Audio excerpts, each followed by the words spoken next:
అంబేద్కర్ గారి ఆశీర్వాదం కోసం ఈ 42% రిజర్వేషన్ ముందుకు పోవాలని వారి ఆశీర్వాదం ఉండాలని అంబేద్కర్ గారికి విన్నవించుకోవడానికి వచ్చినాం. కేంద్రంలో బీజేపీ ప్రభుత్వం, ఇక్కడ నుండి బీఆర్ఎస్ ఎంపీలు, బీజేపీ ఎంపీలు, బీజేపీ ఎమ్మెల్యేలు చిత్తశుద్ధి ఉంటే ఇది సాకారమయ్యే అవకాశం ఉన్నప్పటికీ కూడా వారికి చిత్తశుద్ధి లోపించింది. దేనికి ముందుకు పోవట్లే. వీళ్ళ బంధులో పాల్గొన్నారు, శుభం. అదే మాదిరిగా అదే చిత్తశుద్ధితో మోడీ గారి దగ్గరికి వెళ్ళి ఈ బంధు ఇంత విజయవంతమైంది, ఇంత సక్సెస్ఫుల్ అయింది, వారికి కనువిప్పు కలగాలనే మీరు వెళ్ళి వారి కనువిప్పు కలిగే విధంగా ప్రయత్నం చేసి 42% రిజర్వేషన్ చట్టబద్ధ కలిగించే విధంగా ఆ నాయకులు ప్రయత్నం చేయాల్సిందిగా కాంగ్రెస్ పార్టీ ఇప్పటివరకు ఉన్న ఆప్షన్స్ అన్ని కూడా అవైల్ చేసుకుంది. భవిష్యత్తులో కూడా 42% రిజర్వేషన్ చట్టబద్ధ ఇచ్చే ముందుకు పోవాలని ఒక కార్యదీక్షతో ఉన్నాం.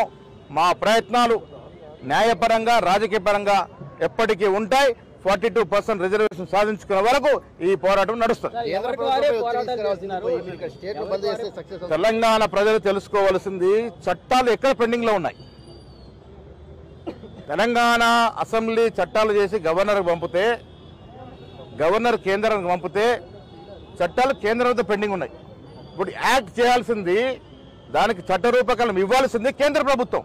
కేంద్రంలో బీజేపీ ప్రభుత్వం ఉంది. ఇక్కడ బీజేపీ ఎంపీలు ఏం చేస్తూ ఉన్నారు? ఎందుకు కేంద్రం మీద ఒత్తిడి తీసుకురావట్లే? ఎందుకు ముందుకు పోవట్లే? మేము సిద్ధంగా ఉన్నాం. మా రేవంత్ రెడ్డి నాయకత్వంలో అఖిల పక్షం ఢిల్లీ పోవడం సిద్ధంగా ఉన్నాం. మీరు కూడా రండి. మోడీ గారికి తెలియజేద్దాం ఇక్కడున్న పరిస్థితి. ఇది తెలంగాణ రాష్ట్రంలో అత్యధిక శాతం ఉన్న జనాభా యొక్క సమస్య, ఏళ్ల తరబడి నాంతున్న సమస్య.